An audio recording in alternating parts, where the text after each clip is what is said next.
नमस्कार दोस्तों।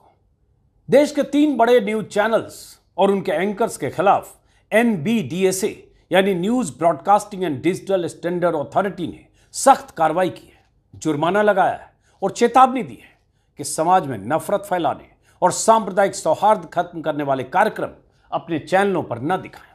हालांकि इनमें से कोई बाज आने वाला नहीं है, ये आप भी जानते हैं, मैं भी जानता हूं।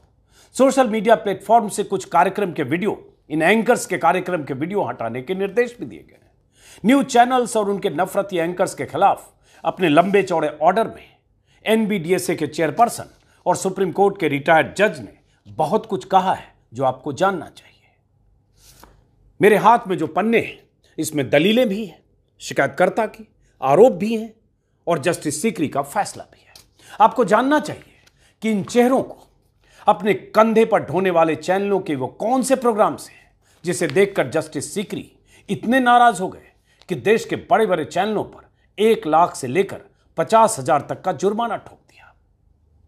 लतार लगाई, चेतावनी दी, नसीहत दी, सो अलग। आपको जानना चाहिए कि जस्टिस सीकरी ने न्यूज चैनल्स के ऐसे एंकर्स को लतार लगाते हुए क्यों कहा कि भविष्य में लव जिहाद जैसे शब्द का इस्तेमाल बहुत सावधानी से करना चाहिए। इसका गैर जिम्मेदाराना इस्तेमाल देश के सेकुलर ढांचे को चरमरा सकता है। मेरे हाथों में दर्जनों पन्ने जो इन चैनलों के कारनामों से, इन एंकर्स के कारनामों से रंगे पड़े हैं। इन 10 पन्नों में आज तक के सुधीर चौधरी के नफरती कार्यक्रम के बारे में शिकायतकर्ता की दलीलों के साथ जस्टिस सीकरी का फैसला है और इन 15 पन्नों में अंबानी के चैनल न्यूज 18 के जहरीले एंकर्स अमन चोपड़ा और अमीश देवगन के कारनामे दर्ज हैं और इन 8 पन्नों में टाइम्स नाउ के चैनल, टाइम्स ऑफ इंडिया का चैनल नवभारत कैसे लव जिहाद के नाम पर एक धर्म को टारगेट करता है या टारगेट किया है नवभारत ने, यह दर्ज है। और इसी वीडियो में पूरी बात विस्तार से मैं बताऊंगा, सुनिए और समझिए। आप में से लाखों लोग इन्हीं चैनलों को देखते हैं, इन्हीं चेहरों को देखते हैं और ऐसे ही एंकर्स के कार्यक्रमों के जरिए अपनी सोच को जहरीली बनाते चले जाते हैं। आपको पता ही नहीं चलता है कि कैसे ये एंकर्स और इनके चैनल्स आपके भीतर नफरत का संचार करते हैं, आपके दिलो दिमाग को एक धर्म के खिलाफ और एक सत्ताधारी दल के पक्ष में करने के लिए कैसे ये एंकर्स पूरी निष्ठा के साथ काम करते रहते हैं, जिसे ये पत्रकारिता कहते हैं। पत्रकारिता के चोले में ये लोग देश का इतना बड़ा नुकसान कर रहे हैं जिसकी भरपाई करने में दशकों लगेंगे। हां, मैं दशकों कह रहा हूं, 20 साल, 30 साल। न्यूज चैनलों के कंटेंट पर नजर रखने वाली बनी सेल्फ रेगुलेटरी बॉडी ने 3 चैनलों के कार्यक्रमों को गैर जिम्मेदाराना, नफरत फैलाने वाला और मुसलमानों को टारगेट करने वाला माना है। ये 3 चैनल्स हैं टाइम्स ऑफ इंडिया ग्रुप का नवभारत, अंबानी मीडिया का न्यूज 18 और इंडिया टुडे का आज तक। चेहरे तो आप पहचानते ही होंगे। हर रोज ब्लैक ज्यादा व्हाइट कम जैसे शो लेकर आने वाले तिहाड़ रिटर्न सुधीर चौधरी, आपके दिमाग में हर रोज नफरत और जहर का हैवी डोज इंजेक्ट करने वाला अमीश देवगन और अमन चोपड़ा, और ये चौथे सज्जन है हिमांशु दीक्षित। इनका नाम मैंने पहली बार सुना है, इसलिए इनके परफॉर्मेंस के बारे में मैं अज्ञानी हूं, ये आप मान सकते हैं। मैंने इनका ना शो देखा है ना कुछ इनके बारे में जानता हूं। हो सकता है मोदी भक्ति और मुस्लिम हेट वाली पत्रकारिता में अपनी जगह बनाने के लिए संघर्ष कर रहे हो। वहां बहुत कंपटीशन है, ऐसे भी कम से कम 2-2.5 दर्जन एंकर तो हैं ही सामने, और चाटुकारिता की चादर बिछाकर अपना नंबर बढ़ाने के लिए 2-3 दर्जन एंकर पीछे जो मिड रेंज वाले कतार में लगे, और तीसरी लाइन भी न्यूज रूम में तैयार हो रही है। 1 साल, 2 साल, 3 साल, 4 साल के तजुर्बे वाले एंकर्स या एंकरानियां। तो अब बात इन एंकर्स के उन कार्यक्रमों की जिसकी वजह से इन सब के चैनलों पर जुर्माना ठोका गया है। हालांकि मैं ये भी जानता हूं और मानता हूं कि मोदी भक्ति में डूबे ये एंकर्स इतने पतित हो चुके हैं, इतने ढीठ हो चुके हैं, इतने लिजलिजे और बेगैरत हो चुके हैं कि इनके सुधरने की गुंजाइश लगभग खत्म है। उसकी वजह है किसी भी तरह की डांट, फटकार, चेतावनी या जुर्माने से इनकी नफरती सोच पर लगाम नहीं लगने वाली है। ये सुधरेंगे तभी जब इन्हें लगेगा कि अब इनकी नौकरी जा सकती है या इन्हें सलाखों के पीछे जाना पड़ सकता है, जिसकी फिलहाल कोई गुंजाइश नहीं है। जब तक इन सब पर मोदी और शाह की सत्ता का आशीर्वाद है, तब तक इनका कुछ बिगड़ेगा नहीं। ये भली भांति जानते हैं, इनके मालिक भी जानते हैं। इन सब की चमड़ी इतनी मोटी हो चुकी है कि न सुप्रीम कोर्ट की फटकार का इन पर असर पड़ता है, न चेतावनी का कोई असर पड़ता है, न ही एनबीडीएसए जैसी सेल्फ रेगुलेशन करने वाली बॉडी के जुर्माने का इन पर कोई असर पड़ता है। इन्हें पता है, सैया भय कोतवाल तो डर काहेगा, वरना कोई वजह नहीं है कि सुप्रीम कोर्ट के ये कहने के बाद भी कि नफरत फैलाने वाले एंकर्स को ऑफ एयर क्यों नहीं किया जाता, सरकार चुप क्यों है, ये एनबीडीएसए जैसी संस्था क्या कर रही है, किसी की सेहत पर कोई फर्क नहीं पड़ता। यह कोई पहला मौका नहीं है जब एनबीडीएसए यानी news broadcasting and digital standard authority ने देश और समाज में नफरत और जहर फैलाने वाले न्यूज चैनल्स और एंकर्स को जुर्माना लगाया है। पहले भी हुआ है, पहले भी अमन चोपड़ा पर 50,000 का जुर्माना लगा, क्या फर्क पड़ा है क्या? चेतावनी पहले भी मिली है, पड़ा है क्या? अब क्या हुआ है? कुछ शोज हैं जिसको लेकर शिकायत की गई थी एनबीडीएसए में, और मैं पहले भी बता चुका हूं, एनबीडीएसए जो चैनलों के मालिक हैं, मालिकों की एक संस्था है जो पहले एनबीए हुआ करती थी, न्यूज ब्रॉडकास्टर्स एसोसिएशन।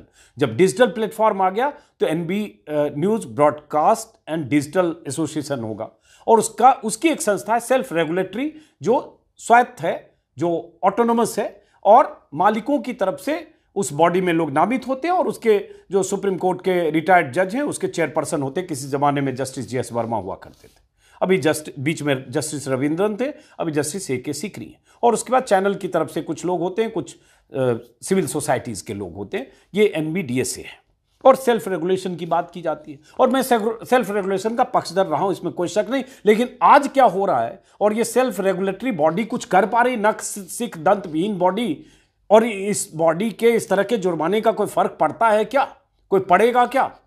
तो हुआ ये, हर रोज यही कार्यक्रम करते हैं। अगर इनके कार्यक्रमों को अगर शिकायत के तौर पर दर्ज कराने लगे तो हफ्ते में एक एंकर के कम से कम 2 या 3 शो के खिलाफ शिकायत दर्ज की जा सकती है, कराई जा सकती है, और अगर उसी तरह से सुनवाई हो और उसी तरह से कोई एक्टिविस्ट उस मामले में उसको पिच करे तो शायद 3 बार जुर्माना भी हो सकता है। लेकिन मैं जानता हूं कि ऐसा होगा नहीं, बहुत आसान नहीं है। तो बहरहाल सुधीर चौधरी और इन सब के खिलाफ जो हुआ, जैसे न्यूज़ 18 के खिलाफ जो मामला है ये दर्ज कराया है, एक एक्टिविस्ट हैं, उन्होंने ही, इंद्रजीत घोरपड़े, उन्होंने ये मामला एनबीडीएसए में दिया था। उसका एक तरीका होता है कि आप अपनी शिकायत दर्ज कराएं। तो ये सारे इनके कार्यक्रम लव जिहाद को लेकर है। अमन चोपड़ा, अमिश देवगन, लव जिहाद बहाना एक मजहब निशाना। दरअसल लव जिहाद बहाना एक मजहब निशाना, जब ये थंबनेल है तो वो कहने की कोशिश करा एक मजहब निशाना मतलब हिंदू निशाना नहीं, लव जिहाद बहाना मुसलमान निशाना। दरअसल इसके पीछे दिमाग और सोच ये है। एक कार्यक्रम ये है, देश नहीं झुकने देंगे, जो 21/11/2022 को एयर हुआ।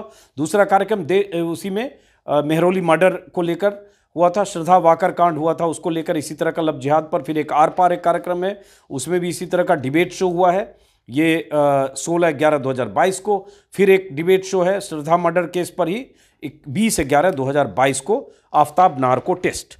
और इसमें लव जिहाद बहाना एक मजहब निशाना में जिस तरह से डिबेट को हैंडल किया गया और जिस तरह से एंकर ने भूमिका निभाई, जिस तरह से मुस्लिम पैनलिस्ट्स को एंकर ने ऐसे सवाल किए जिससे उनके मजहब, उनके धर्म को टारगेट किया गया, हाईली ओपिनियनेटेड एंकर ने जिस ढंग से हिंदुत्ववादी गेस्ट को बुलाकर उनको एक प्लेटफॉर्म देकर उनकी राय को अपना सब्जेक्ट बनाया और उसी को आगे बढ़ाकर एक धर्म को टारगेट किया श्रद्धा मर्डर केस में, उसी पर एक लंबी चौड़ी शिकायत दर्ज कराई गई।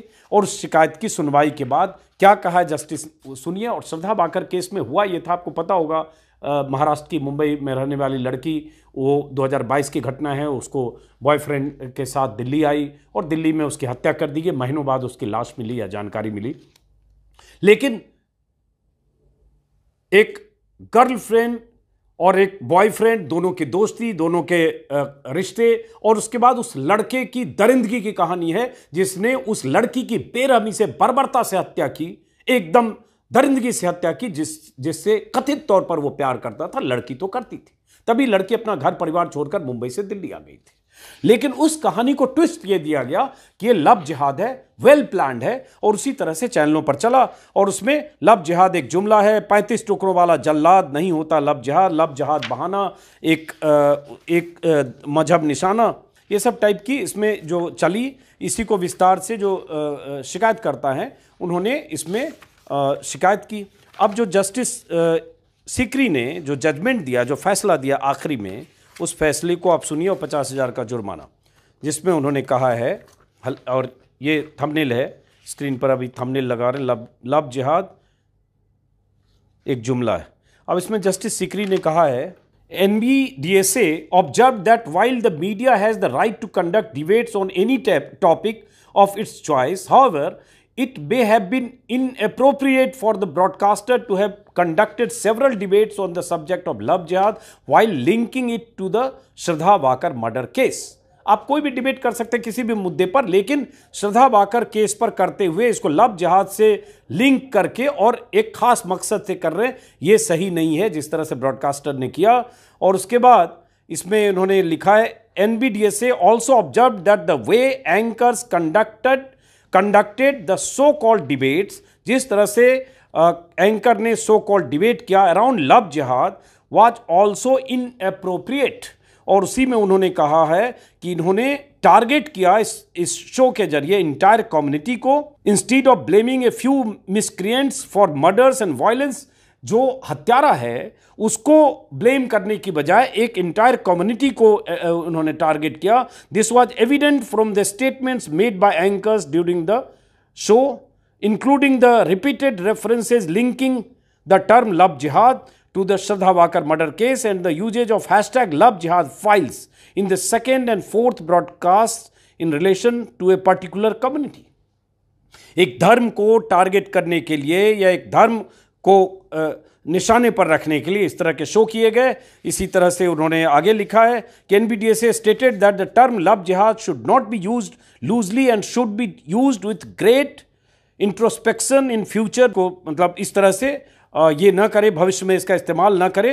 इस तरह के कार्यक्रम से जो सेकुलर फैब्रिक है देश का वो बर्बाद हो सकता है, और इसका असर एक धर्म विशेष को जिस तरह से टारगेट किया जाता है, इससे जो कम्युनल हार्मोनी है वो खराब होगी और एक ऐसी अपूर्णीय क्षति होगी जिसकी भरपाई मुश्किल होगी। ये जस्टिस सीकरी ने अपने फैसले में लिखा है। और लव जिहाद को लेकर इतने शो होते हैं तो आपको पता होगा।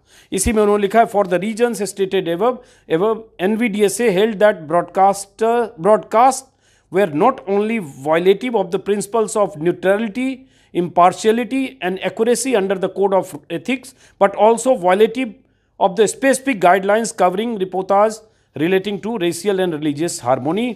और इसलिए उन्होंने आगे इस पर फैसला दिया है, जिसमें हेडिंग यही सब था जो मैंने आपको कहा कि फैसला इन्होंने देते हुए कहा है, in view of the above, in so far as the first, second and fourth broadcast were concern, NBDSA decided to admonish the broadcaster, particularly the anchors, and impose a fine of 50,000। मतलब 50,000 की चेतावनी देकर 50,000 की का जुर्माना लगाता है। ये साफ लिखा हुआ है खास तौर से एंकर्स पर।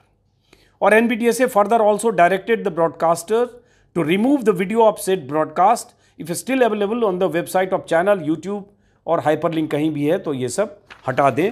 इस तरह से इसमें, क्योंकि उस समय आपको पता होगा श्रद्धा वाकर के केस में इसी तरह की का नैरेटिव लगातार चल रहा था। इसमें विस्तार से करूंगा तो बहुत लंबा हो जाएगा।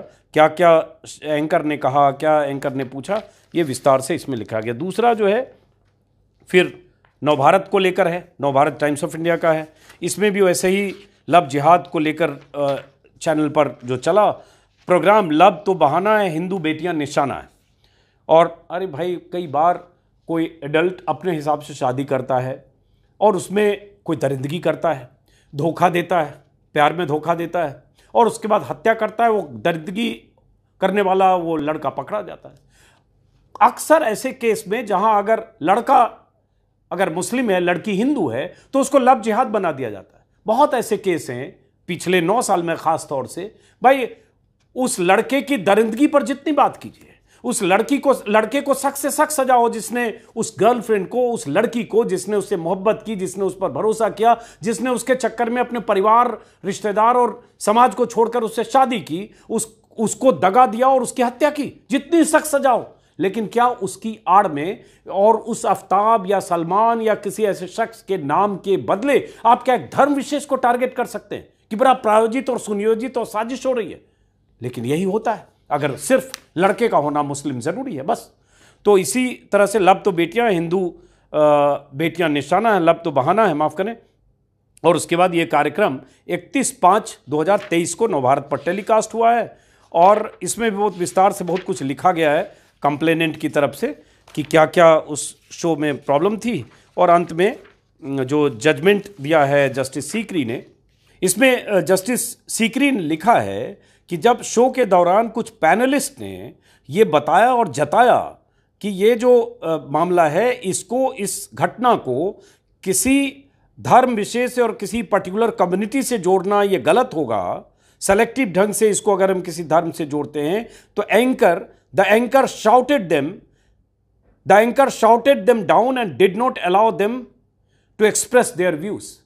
तो एंकर ने उन पैनलिस्ट को डांटा, चीखा और उन्हें अपनी राय नहीं रखने दी, क्योंकि वो कह रहे थे कि इसको आप धर्म से मत जोड़िए, इस तरह की किसी घटना को कम्युनल एंगल मत दीजिए अगर कोई ऐसा इंसिडेंट हुआ है, ऐसी दरिंदगी हुई है तो। इसी में है NBDSA also observed that there may be some instances where boys from particular community married Hindu girls. However, some such instances should not lead to making generalized statement regarding interfaith marriages by giving to a communal color।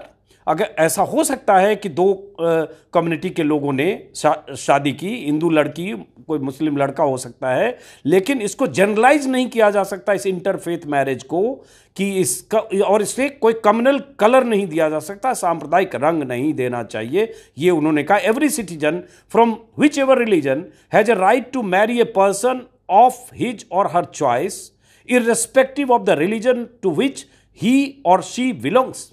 Her young को, adult को यह अधिकार है कि वो किसी भी शादी करे, किसी लड़की से या लड़के से, चाहे वो किसी भी धर्म का हो। यह अधिकार देता है संविधान, देश का कानून देता है।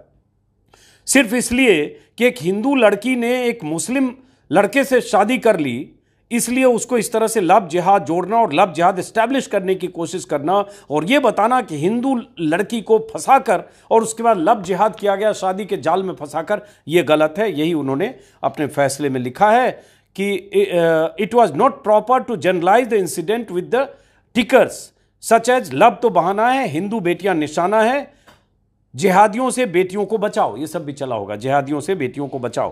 तो इस तरह से उन्होंने बहुत कुछ लिखा है। It is the generalisation of these incident by targeting the entire community. मतलब ये आप सरलीकरण कर रहे हैं, जनरलाइज कर रहे हैं, इसके बहाने आप पूरी कम्युनिटी को टारगेट कर रहे हैं, which is found to be violative of the principles of impartiality, objectivity and neutrality under the code of ethics and broadcasting standards। अगर आप ऐसा करते हैं तो ऑब्जेक्टिविटी, इम्पार्शियलिटी और न्यूट्रलिटी के खिलाफ है और अपनी जो मर्यादा है, जो इथिक्स है, उसका आप उल्लंघन करते हैं। इस DSA ने इसी को उन्होंने चिन्हित करते हुए कहा है कि लव जिहाद should be used with serious introspection in future. और in view of the above violation, NBDSA decided to impose a fine of ₹1 lakh on the broadcasters। और उसके बाद ये निर्देश है कि ये सारे अपने चैनल से जहाँ भी लिंक है सब हटा दें। तो ये अब ये तीसरा सुधीर चौधरी के बारे में 15 पन्ने हैं, इसमें लंबी चौड़ी शिकायत है जो रात को शो करते हैं। और इसमें रामनवमी के दौरान जो हिंसा हुई थी और हिंसा के बाद जो मस्जिद पर हमला हुआ था या वहाँ मुस्लिम जो हिंसा की जद में आए थे, मुस्लिम कम्युनिटी को जो टारगेट किया गया था, उसको लेकर विस्तार से बताया गया है कि एक पक्ष इन्होंने दिखाया और उसको बताते समय, चैनल पर नैरेट करते समय इस तरह से उन्होंने साबित करने की कोशिश की कि मुसलमान एक खास इलाके को इस तरह से उस इलाके पर डोमिनेट करते हैं जैसे मुस्लिम इलाका है और वहाँ वो अपने ढंग से बहुत तरह के ऐसे हिंसक वारदातों को अंजाम देते हैं, या वहाँ किसी की नहीं चलती, पॉलिटिशियन ध्रुवीकरण करते हैं या तुष्टिकरण करते हैं, उसके लिए इन सब का हौसला बढ़ता है। इस तरह की बहुत सारी बातें सुधीर चौधरी को लेकर कंप्लेनेंट ने कही, उनके शो को लेकर। और ये शो टेलीकास्ट हुआ था आज तक पर 4/4/2023 को। ठीक है, इसमें भी एनबीडीएसए ने वही कहा है कि ये जो घटना हुई, ये इसको जिस तरह से चैनल ने दिखाया वो गलत है। और उसके बाद उन्होंने नसीहत देते हुए कहा है कि NBDSA noted that it appears that in the broadcast the incident of communal violence committed by a few miscreants had been generalized by the anchor to target a particular community। मतलब जो घटना हिंसा जो भी हुई उसको कुछ लोगों के द्वारा उसको जनरलाइज करके एंकर ने एक पर्टिकुलर कम्युनिटी को टारगेट किया, मतलब एक धर्म विशेष, मतलब मुस्लिम को टारगेट किया है। This is evident from statements made by the anchor in the broadcast. और ये एंकर के ब्रॉडकास्ट में जो बोला गया है उससे ये बात साबित होती है। एनबीडीएसए ने और उसके बाद इनको नसीहत दे दी है कि आगे से इस तरह के आप प्रोग्राम करते समय केयरफुल रहें। 12, हालांकि इनको जुर्माना सुधीर चौधरी को नहीं लगा। तो ये सब तो एनबीडीएसए ने कहा है, लेकिन सवाल यही कि एनबीडीएसए ने तो पहले भी अमन चोपड़ा जो न्यूज़ 18 का एंकर है उस पर 50,000 का जुर्माना लगाया था। क्या अमन चोपड़ा सुधर गया? अक्टूबर 2022 में ये घटना हुई थी। 27 अक्टूबर का ऑर्डर था जब अमन चोपड़ा को 50,000 का जुर्माना लगाया गया था। और उस समय भी उस तरह से शिकायत उसके खिलाफ की गई थी कि उसने अपने कार्यक्रम में मुस्लिम छात्राओं और उनके समर्थकों को एक आतंकवादी संगठन से जोड़ने की कोशिश की। एंकर और पैनलिस्ट ने मुस्लिम समुदाय के खिलाफ खतरनाक रूढ़ियों को बढ़ावा दिया और अनाप शनाप बातें की। तब भी एनबीडीएसए ने कहा था अमन चोपड़ा को संवेदनशील मामलों पर बहस करने के तरीके के बारे में प्रशिक्षित करने की जरूरत है, लेकिन कुछ हुआ नहीं। अब ये तो है एनबीडीएसए और नक्शी दंतविहीन है। मैं कहता हूं ठीक है, चलिए जुर्माना लगाया, लेकिन क्या इस पर कार्रवाई, इस जुर्माने की बाद से सुधीर चौधरी, अमन चोपड़ा या जो नवभारत के एंकर हैं या अमिश देवगन, क्या आज से या कल से कुछ सुधर जाएंगे? क्या टोन डाउन होंगे? क्या वो नफरती पत्रकारिता जो कर रहे हैं, एक धर्म को जो टारगेट कर रहे हैं, क्या वो कम करेंगे? नहीं करेंगे। दे देंगे जुर्माना 1 लाख, मालिक दे देगा, क्योंकि मालिक से लेकर एंकर तक सबका कनेक्शन अब ऊपर है और सबका मालिक एक है। तो ये तो एक इस तयशुदा चीजें हो रही है, ये अनायास नहीं है, सायास है, किया जा रहा है। उन्हें छूट है, मालिकों की तरफ से छूट है कि यही करो। एक जमाना था इसी आज तक में, मैंने भी 1 साल के लिए आज तक में काम किया था, 2002 का दौर था। और मैं तो सलाम करूंगा उस दौर के अरुण पुरी को जो आज तक के मालिक है। आज उनकी बेटी वहां उनकी जगह उत्तराधिकारी के तौर पर देखती हैं।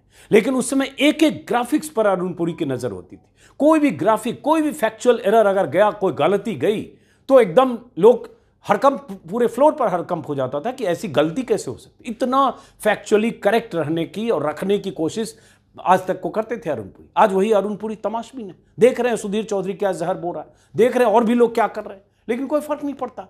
आज की तारीख में अगर ऐसा कोई ऑर्डर हो गया तो कार्रवाई होनी चाहिए ना। एंकर को 5 दिन 10 दिन ऑफ एयर कर दो, बताओ कि हाँ हम इसको लेकर संजीदा है। देश को बताओ, दर्शकों को बताओ कि हमारे लिए शर्मिंदगी की बात है कि एनबीडीएसए ने हमारे एंकर को, सुधीर चौधरी को यह नसीहत दे दी है। बताओ कि हमारे एंकर अमन चोपड़ा और अमिश देवगन को अगर जुर्माना लगाया उन पर, तो ये हमारे लिए शर्मिंदगी की बात है। बताओ और ये चेतावनी दो कि खबरदार इस तरह के कंटेंट चैनल पर चलाया तो। लेकिन ऐसा होगा नहीं, क्योंकि ये काम तो सुप्रीम कोर्ट भी पहले पूछ चुका है और उसके बाद भी कुछ नहीं हुआ। सुप्रीम कोर्ट में भी पहले एक मामला था जिसकी सुनवाई हुई थी। ऐसे एनबीडीएसए अपने चैनलों का बचाव जब कर रहा था, तो एक ऑर्डर, मुझे लगता है ऑर्डर क्या, मौखिक तौर पर बहुत फटकार लगाई थी सुप्रीम कोर्ट ने। जस्टिस जोसेफ की बेंच में हुआ था शायद, जो जनवरी 2023 में, जब जस्टिस जोसेफ अब रिटायर कर गए, उनकी बेंच में हुआ था जब एनबीडीएसए बचाव कर रहा था चैनल्स का, एक मामले की सुनवाई थी।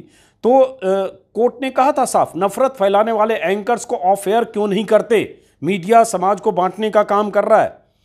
न्यूज चैनल्स के एंकर सनसनीखेज बनाते हैं खबरें, विजुअल के कारण आप समाज में विभाजन पैदा करते हैं। और तब जस्टिस जोसेफ ने एनबीडीएसए से पूछा था, वो उनके वकील से, कि अगर टीवी कार्यक्रम के एंकर में समस्या है तो क्या किया जा सकता है? आप पक्षपात आपको नहीं करना चाहिए। और कहा था कि आप बताइए कि आपने अब तक कितने एंकर्स को हटाया। और एनबीडीएसए, मैंने जैसा कि कहा, एनबीएसए मालिकों की संस्था है और वहां एक रेगुलेटरी बॉडी है जिसके सुप्रीम कोर्ट के रिटायर्ड जज जिसके चेयरपर्सन होते हैं। तो मालिक ने तय कर लिया कि हम ठीक है, एंकर यही बोलेगा, एनबीडीएसए क्या करेगा, लाइसेंस रद्द तो कर नहीं सकता, सेल्फ रेगुलेशन है। तो यही करेगा, लाख रुपए जुर्माना करेगा। कर दो जुर्माना, दे दो पैसा, 1 लाख रुपए क्या चीज़ है।